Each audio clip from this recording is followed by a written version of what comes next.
আসসালামু আলাইকুম। আমি মোহাম্মদ হৃদয় চৌধুরী, প্রভাষক জীববিজ্ঞান, ১৬তম, ১৭তম এবং ১৮তম নিবন্ধনধারী। আপনারা যারা ১৯তম শিক্ষক নিবন্ধনে শিক্ষক হবার স্বপ্ন দেখছেন তাদের জন্য মূলত আজকের এই ভিডিও। যদি এরকম ভেবে থাকেন সার্কুলার হবে তারপর পড়াশোনা শুরু করবেন, তাহলে কিন্তু এটা আপনার বোকামি হয়ে যাবে, আপনি অনেকের থেকে পিছিয়ে পড়ে যাবেন। এ কারণে আপনারা চেষ্টা করবেন এখন থেকেই আপনাদের যে সাবজেক্টিভ অংশটা আছে এইটা কালচার করার এবং পড়ার। আজকে আমরা সহকারী শিক্ষক জীববিজ্ঞান পদের জন্য যে সিলেবাস রয়েছে এই সিলেবাস নিয়ে বিস্তারিত আলোচনা করব। প্রথমেই আপনাদেরকে যে বিষয়টা জানতে হবে যে এবারের পরীক্ষা পদ্ধতিতে কিছু ভিন্নতা এসেছে। যে স্কুল পর্যায়ে বা কলেজ পর্যায়ের যে পরীক্ষাগুলো হবে সেখানে দুইটা অংশ থাকবে, একটা হচ্ছে জেনারেল অংশ আর একটা হলো বিষয়ভিত্তিক অংশ। এই জেনারেল যে অংশটা আছে এই জেনারেল অংশের মধ্যে আপনারা চারটা অংশ পাবেন। একটা হলো বাংলা, একটা হলো ইংরেজি, একটা গণিত এবং সাধারণ জ্ঞান অথবা সাধারণ বিজ্ঞান। এই জেনারেল অংশে মোট মার্কস ১০০ এবং এই বিষয়ভিত্তিক যে অংশ আছে এই বিষয়ভিত্তিক অংশের মধ্যে আপনাকে ইউনিট কভার করতে হবে ১০টা, ইউনিট ১ থেকে ইউনিট ১০। আপনারা অনেকেই বলতে পারেন যে ভাইয়া এখন পর্যন্ত তো বিষয়ভিত্তিক কী ধরনের প্রশ্ন হবে বা সিলেবাস এখনও এনটিআরসি কর্তৃক প্রকাশিত হয়নি, তাহলে আপনি কিসের বেসিসে তাহলে এই সিলেবাসটা আমাদেরকে প্রোভাইড করছেন?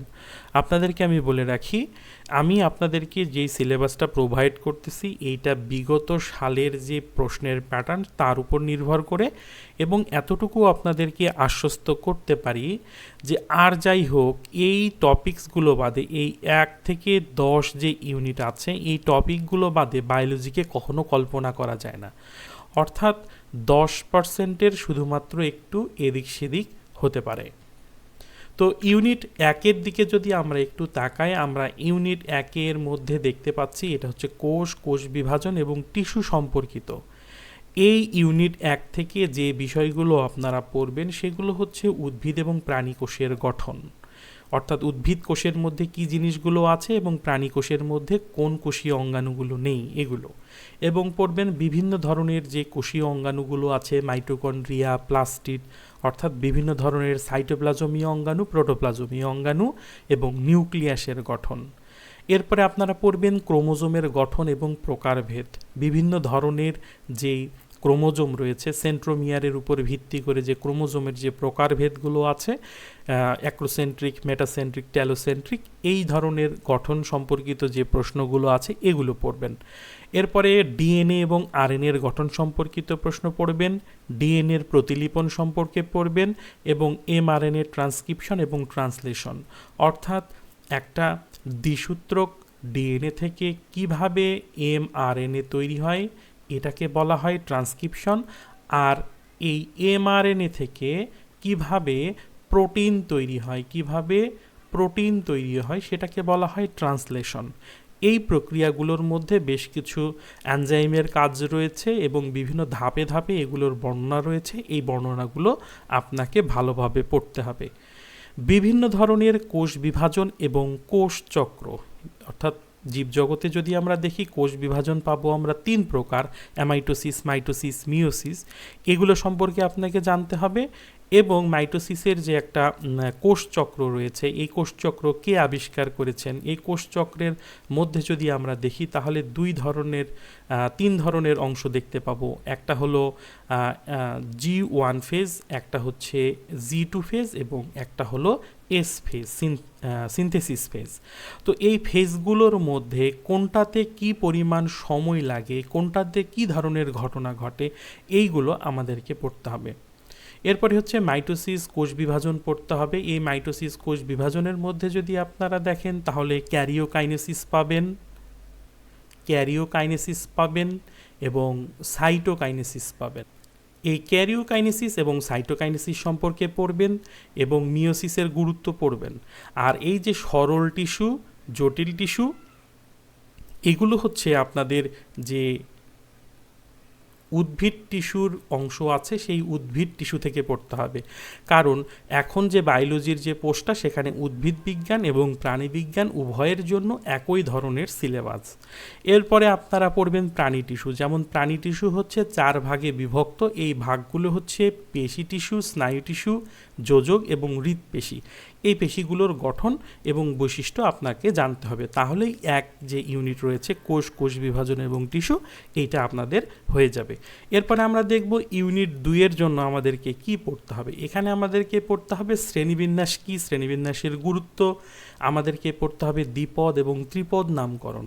এরপরে আমাদেরকে পড়তে হবে ICZN এর নিয়মাবলী। তো এখানে উদ্ভিদদের নামকরণের জন্য আরও একটা সংস্থা রয়েছে, সেটাকে আমরা বলি ICBN। তো এটার নাম পরিবর্তন হয়ে ICN হয়ে গেছে, সেগুলো আপনাদেরকে জানতে হবে। এরপরে 5 রাজ্য শ্রেণীবিন্যাসের মধ্যে যে মনেরা, এরপরে হচ্ছে ফানজাই, প্ল্যান্টি, অ্যানিমেলিয়া, এখানে আরও একটা হবে সেটা হচ্ছে প্রোটিস্টা। এই যে রাজ্যগুলো আছে এই রাজ্যগুলোর উদাহরণ, জীবের নাম এবং এদের কিছু মধ্যকার বৈশিষ্ট্য আছে, এই বৈশিষ্ট্যগুলো আপনাদেরকে পড়তে হবে। এরপরে থিওফ্রাস্টাসের কৃত্রিম শ্রেণীবিন্যাস, বেনথাম হুকারের প্রাকৃতিক শ্রেণীবিন্যাস এবং অমেরুদণ্ডী যে প্রাণী পর্বগুলো আছে এই প্রাণী পর্বগুলো আপনাকে জানতে হবে। যেমন প্রাণী পর্ব যেগুলো আছে এগুলোর মধ্যে অমেরুদণ্ডী প্রাণী পর্ব 8টি, মেরুদণ্ডী প্রাণী পর্ব 1টি, এই মিলে মোট মেজর পর্বের কথা যদি আমরা বলি তাহলে মোট মেজর পর্বের সংখ্যা হচ্ছে 9টি। এই পর্বগুলো সম্পর্কে জানতে হবে এবং এই করডাটা পর্বের যে ভার্টিব্রাটা উপপর্বের যে আলোচনাগুলো আছে এই ভার্টিব্রাটা সম্পর্কে আপনাকে জানতে হবে। তাহলে ইউনিট 2 অর্থাৎ জীবের যে শ্রেণীবিন্যাস আছে এই ইউনিট 2 থেকে যে কোনো ধরনের প্রশ্ন আসলে আপনি উত্তর করতে পারবেন। এরপরে আমরা দেখব ইউনিট 3 এর জন্য আমাদের কি কি টপিকস পড়তে হবে। এর মধ্যে আমাদেরকে পড়তে হবে ভাইরাস ব্যাকটেরিয়ার গঠন, পার্থক্য এবং প্রকারভেদ। এগুলোর মধ্যে ধরেন এটা কোন ধরনের ভাইরাস, এটা ডিএনএ ভাইরাস নাকি আরএনএ ভাইরাস, এই ব্যাকটেরিয়াটা গোলাকার ব্যাকটেরিয়া নাকি কিউব আকৃতির ব্যাকটেরিয়া বা স্পাইরিলাম ব্যাকটেরিয়া, এই ধরনের যে পার্থক্য প্রকারভেদগুলো আছে এই প্রকারভেদ এবং এদের যে উদাহরণ এই উদাহরণগুলো পড়তে হবে। এবং ভাইরাসের সংখ্যা বৃদ্ধি পড়তে হবে। ভাইরাসের সংখ্যা বৃদ্ধি যেমন হইতে পারে দুইভাবে, লাইটিক চক্র, লাইসোজেনিক চক্র, এগুলো পড়তে হবে। এবং ব্যাকটেরিয়ার জীবনচক্রে যদি আমরা দেখি তাহলে আমরা যৌন অযৌন জনন দেখতে পাবো। এই ধরনের যেই জীবনচক্রের প্রকারভেদগুলো আছে এই প্রকারভেদগুলো আমাদেরকে জানতে হবে। এরপরে হচ্ছে ডেঙ্গু ভাইরাস সম্পর্কে আমাদেরকে জানতে হবে এবং ডেঙ্গু ভাইরাসের বিভিন্ন ধরনের যে সেরোটাইপ আবিষ্কৃত হয়েছে এই সেরোটাইপগুলো সম্পর্কে আমাদেরকে জানতে হবে। যেমন ডেন 1, ডেন 2, ডেন 3, এই ধরনের যে সেরোটাইপ এগুলো সম্পর্কে আমাদেরকে জানতে হবে। এরপরে হচ্ছে কোভিড-19। এই কোভিড-19 কি, এটা ডিএনএ ভাইরাস নাকি আরএনএ ভাইরাস, কিভাবে সংক্রমিত হয় এগুলো সম্পর্কে জানতে হবে। এরপরে এইচআইভি ভাইরাসের সংখ্যা বৃদ্ধি, এইচআইভি ভাইরাস মানুষের কোন ধরনের রক্তকণিকার মধ্যে সংখ্যা বৃদ্ধি করে, এটা হইলে কি ধরনের উপসর্গগুলো দেখা দেয় এগুলো পড়ব। এবং আমরা ভাইরাস এবং ব্যাকটেরিয়াজনিত যে সকল উদ্ভিদ এবং প্রাণীর রোগগুলো আছে, paper ring spot, mosaic virus, typhoid, cholera, bacterial blight, এটাকে ধানের ধসা রোগও বলা হয়, পটেটো সফটফ্রুট ডিজিজ, এই ধরনের রোগের কারণ, লক্ষণ, প্রতিকারগুলো সম্পর্কে আমাদেরকে জানতে হবে। এরপরে যদি আমরা ইউনিট 4-এ যাই, এটা খুবই গুরুত্বপূর্ণ একটা ইউনিট। এই ইউনিটে রয়েছে সালোক সংশ্লেষণ এবং শ্বসন। তো এটা পুরোটাই হচ্ছে উদ্ভিদের শারীর তত্ত্ব নিয়ে আলোচনা, অর্থাৎ সালোক সংশ্লেষণ পদ্ধতি, সালোক সংশ্লেষণে কত অণু অক্সিজেনের প্রয়োজন হয়, কি পরিমাণ গ্লুকোজ তৈরি করে, এবং এর পাশাপাশি পড়তে হবে C3C4 চক্র এবং এগুলোর যে উদাহরণ, কে আবিষ্কার করেছিলেন C3C4 চক্র। তো কোন ধরনের উদ্ভিদগুলোকে C3 চক্র এবং কোন ধরনের উদ্ভিদগুলোকে C4 চক্র বলা হয় এগুলো সম্পর্কে আমরা একটু পড়ব। এবং এর পাশাপাশি আমরা ক্রেসুলেসিয়ান অ্যাসিড মেটাবলিজম, ক্যাম চক্র, এটা সম্পর্কেও একটু পড়াশোনা করব। এছাড়াও এই অধ্যায় পড়তে গেলে আপনি বেশ কিছু শর্ট টার্মস পাবেন, যেমন এডিপি, এএমপি, এটিপি। যেমন এই এটিপিকে জৈব মুদ্রা বলা হয়, কেন বলা হয়, এর প্রান্তীয় বন্ধনীতে কি পরিমাণ শক্তি জমা হয়ে থাকে, GTP, guanosine, triphosphate, flavin, adenine, dinucleotide, এটা জারিত নাকি বিজারিত, এর মধ্যে কি পরিমাণ শক্তি থাকে, এই বিষয়গুলো আপনাকে জানতে হবে। এরপরে চক্রীয় এবং অচক্রীয় ফটোফসফোরাইলেশন। ফটো মানে আলো, ফসফো মানে ফসফেট, লেশন মানে যুক্ত হওয়া, অর্থাৎ এডিপির সাথে পিআইকে যুক্ত করে এটিপি তৈরির যে প্রক্রিয়া সেটাকে ফসফোরাইলেশন বলে। তো এই ফটো মানে আলোর উপস্থিতিতে এই ফটোফসফোরাইলেশন দুইভাবে হতে পারে, একটা হচ্ছে চক্রীয়, একটা হচ্ছে অচক্রীয়। এই চক্রীয় এবং অচক্রীয় ফটোফসফোরাইলেশনগুলোতে আমরা ফটো সিস্টেম অর্থাৎ PS1 এবং ফটো সিস্টেম 2 PS2 এগুলোকে আমরা দেখতে পাবো। এগুলোর বিক্রিয়ার কেন্দ্রস্থল যেমন P700 এবং P680, এই জিনিসগুলো কি আমাদেরকে এই বিষয়গুলো সম্পর্কে জানতে হবে। এরপরে আমরা জানবো সবাত এবং অবাত শোষণ কি। যেমন সবাত শোষণে অক্সিজেনের প্রয়োজন হয়, অবাত শোষণে অক্সিজেনের প্রয়োজন হয় না। সবাত শোষণে কি পরিমাণ শক্তি উৎপন্ন হয় যদি আমরা বলি, তাহলে আমরা দেখতে পাবো যে এখানে 38 অণু এটিপি তৈরি হয়। আর অবাত শোষণে আমরা দেখতে পাই নিট উৎপাদন হিসেবে 2 অণু এটিপি তৈরি হয়। এই বিষয়গুলো সম্পর্কে আমাদেরকে পড়তে হবে। এরপরে সবাত এবং অবাত শোষণের যে ধাপগুলো আছে এই ধাপগুলো সম্পর্কে পড়তে হবে। যেমন সবাত শোষণের 4টা গুরুত্বপূর্ণ ধাপ রয়েছে। এই ধাপগুলোর মধ্যে রয়েছে গ্লাইকোলাইসিস, অ্যাসিটাইল কোয়ে সৃষ্টি ধাপ, 3 নম্বরে রয়েছে ক্রেবস চক্র, 4 নম্বরে রয়েছে ইটিএস ইলেকট্রন ট্রান্সপোর্ট সিস্টেম। তো এই ধাপগুলোতে কোন ধাপে কী পরিমাণ শক্তি তৈরি হয়, কি ধরনের এনজাইম ক্রিয়া করে, ক্রেবস চক্র কে আবিষ্কার করেছিলেন, তো এই ক্রেবস চক্রে সর্বাধিক কত পরিমাণ অর্থাৎ 24 অণু যে এটিপি তৈরি হয় এই এটিপির হিসাব, এগুলো আমাদেরকে পড়তে হবে। আর অবাত শোষণের ক্ষেত্রে যদি আমরা দেখি তাহলে এর গুরুত্বপূর্ণ ধাপ হচ্ছে 2টি, একটা হচ্ছে অ্যাজ ইউজুয়াল গ্লাইকোলাইসিস, আর একটা হলো পাইরুভিক অ্যাসিডের যে অসম্পূর্ণ জারণ, এই বিষয়গুলো সম্পর্কে আমাদেরকে জানতে হবে। এবং সবাত শোষণে যে এক অণু গ্লুকোজ থেকে অর্থাৎ C6H12O6 থেকে 38 অণু এটিপি যে তৈরি হয় এটা কিভাবে তৈরি হয় এই সম্পর্কে একটা ছক আছে, এই ছকটা আপনাকে পড়তে হবে। এরপরে ইউনিট 5-এর মধ্যে আমরা দেখতে পাচ্ছি খাদ্য এবং পুষ্টি।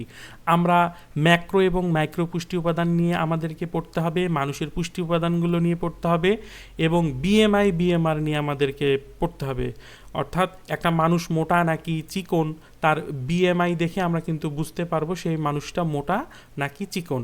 এবং BMR থেকে আমরা খাদ্য কি পরিমাণ বা কত ক্যালোরির খাদ্য গ্রহণ করতে হবে এগুলো আমরা BMR থেকে জানবো। এগুলো সম্পর্কে কিছু ছোট ছোট অঙ্ক আছে, এই অঙ্কগুলো আমাদেরকে একটু করতে হবে। মানুষের পরিপাকতন্ত্রের গঠন, অর্থাৎ এই যে মানুষের যে পরিপাকতন্ত্রকে যদি আমরা দেখি 8 থেকে 10 মিটার, এই 8 থেকে 10 মিটারের মধ্যে প্রথমে শুরু হয় মুখ, এই মুখের মধ্যে আছে আবার দাঁত আছে, এই মুখের মধ্যে আছে কি জিহ্বা আছে, এগুলোর প্রত্যেকটার কাজ এবং দাঁত কত ধরনের এই দাঁতগুলো সম্পর্কে আমাদের পড়তে হবে। তারপরে আমাদেরকে পাকস্থলীর বিভিন্ন অংশ সম্পর্কে পড়তে হবে, পাকস্থলীর মধ্যে যে হাইড্রোক্লোরিক অ্যাসিড নিঃসরণ হয় কিভাবে নিঃসরণ হয় এটা পড়তে হবে, সেই হাইড্রোক্লোরিক অ্যাসিডের কাজটাই বা কী সেটা পড়তে হবে। এরপরে হচ্ছে যদি আমরা আস্তে আস্তে নিচে নামি তাহলে ক্ষুদ্রান্ত পাবো, বৃহদান্ত্র পাবো, এভাবে পর্যায়ক্রমিকভাবে একেবারে পায়ুছিদ্র পর্যন্ত যে কাজগুলো এগুলো আমাদেরকে পড়তে হবে। এরপরে আমাদেরকে পড়তে হবে আমিষ, শর্করা এবং স্নেহ জাতীয় খাদ্যের যে পরিপাক পদ্ধতি সেগুলো, এবং এগুলোতে যে ব্যবহৃত যে এনজাইমগুলো আছে এই এনজাইমগুলো কি কাজ করে এগুলো সম্পর্কে আমাদেরকে জানতে হবে। এরপরে হচ্ছে খাদ্য পরিপাকে হরমোনের ভূমিকা আমাদেরকে জানতে হবে, এবং খাদ্য পরিশোষণ অর্থাৎ ক্ষুদ্রান্ত্র দিয়ে যখন খাদ্য বৃহদান্ত্রের মধ্যে প্রবেশ করবে তখন সেই ভিলাই কিভাবে খাদ্যকে পরিশোষণ করে সেই সম্পর্কে আমাদেরকে জানতে হবে।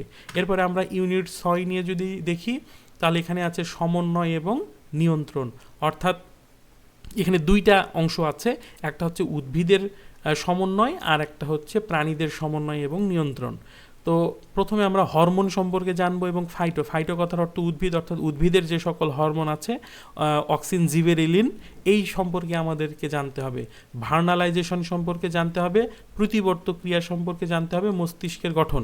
তো মস্তিষ্কের গঠন যদি আমরা দেখি তাহলে মস্তিষ্কের গঠনে আমরা 2টা অংশ দেখতে পাই, একটা হলো কেন্দ্রীয় স্নায়ুতন্ত্র, একটা হচ্ছে কেন্দ্রীয়, আর একটা আমরা দেখতে পাবো হচ্ছে প্রান্তীয়। তো এর মধ্যে কেন্দ্রীয়টার গুরুত্বটা সব থেকে বেশি।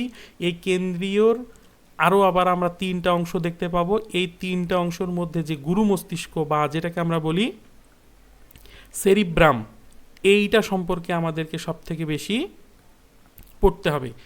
এরপরে হচ্ছে আমরা যদি মধ্য মস্তিষ্ক দেখি তাহলে এই মধ্য মস্তিষ্ক পড়তে হবে এবং পশ্চাৎ মস্তিষ্ক আছে, এই পশ্চাৎ মস্তিষ্কের অংশগুলো আমাদেরকে জানতে হবে।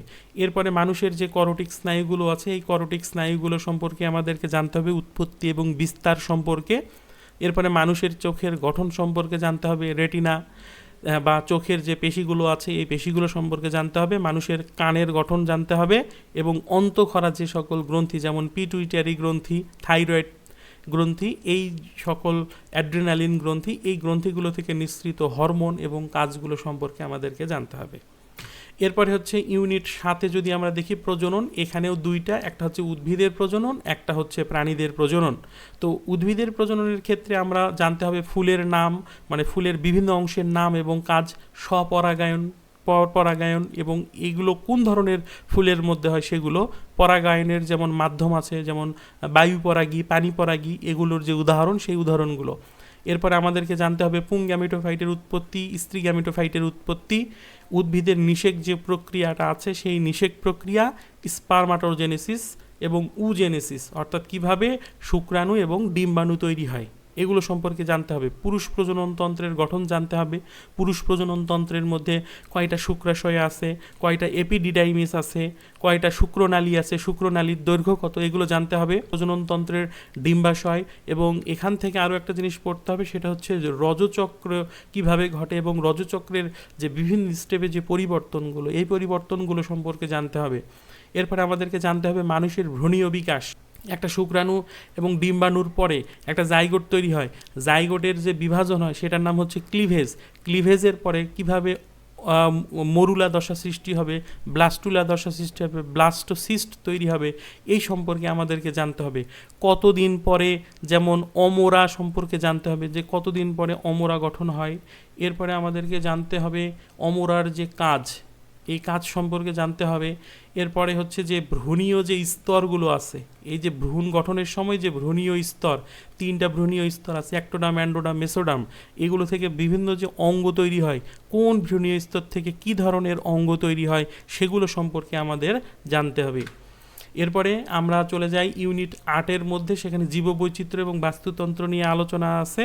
এখানে বাস্তুতন্ত্র কি, ইকোলজিক্যাল পিরামিড কি, খাদ্যজাল, খাদ্য শিকল কি, বাস্তুতন্ত্রের বিভিন্ন উপাদান, জীব অজীব উপাদানগুলো, বায়োম সম্পর্কে জানতে হবে, গ্রিন হাউস ইফেক্ট সম্পর্কে, বৈশ্বিক উষ্ণায়ন মানে গ্লোবাল ওয়ার্মিং সম্পর্কে জানতে হবে, প্রবাল প্রাচীর কীভাবে গঠিত হয়, সেন্ট মার্টিনের জীববৈচিত্র্য সম্পর্কে জানতে হবে, কী সেখানে কত ধরনের উভচর, তারপরে হচ্ছে সেখানকার স্তন্যপায়ী, এই ধরনের প্রাণীগুলোর কিছু বৈজ্ঞানিক নাম মুখস্থ করতে হবে। এবং বাংলাদেশের সংকটাপন্ন, বিপদাপন্ন এই সকল যে প্রাণীকুল আছে, এই প্রাণীকুলগুলোর আমাদেরকে একটু বর্ণনা পড়তে হবে। চিরসবুজ, আধা চিরসবুজ ম্যানগ্রোভ বনাঞ্চলের যে বিস্তৃতি, সেগুলো সম্পর্কে জানতে হবে। এক্সিটু, ইনসিটু, এইগুলো সম্পর্কে আমাদের জানলে এই ইউনিট 8 কভার হয়ে যাবে। এরপরে হচ্ছে ইউনিট 9, যেটাকে আমরা বলছি জেনেটিক্স এবং বিবর্তন। এটা খুবই সহজ। এখানে হচ্ছে বংশগতিবিদ্যা, মেন্ডেলের যে প্রথম দ্বিতীয় সূত্র আছে এবং এই প্রথম দ্বিতীয় সূত্রের যে সকল ব্যতিক্রমগুলো আছে, এই প্রথম দ্বিতীয় সূত্রের ব্যতিক্রমগুলো সম্পর্কে জানতে হবে। যেমন এপিস্টেসিস, দ্বৈত প্রচ্ছন্ন epistasis, multiple allele, polygenic inheritance, lethal gene মানে মারণ জিন, মাল্টিপল অ্যালিল, এগুলো কিভাবে কাজ করে, কি অনুপাতে এসে দাঁড়ায়, সেগুলো সম্পর্কে জানতে হবে। বর্ণান্ধতা, হিমোফিলিয়া, লিঙ্গ নির্ধারণ,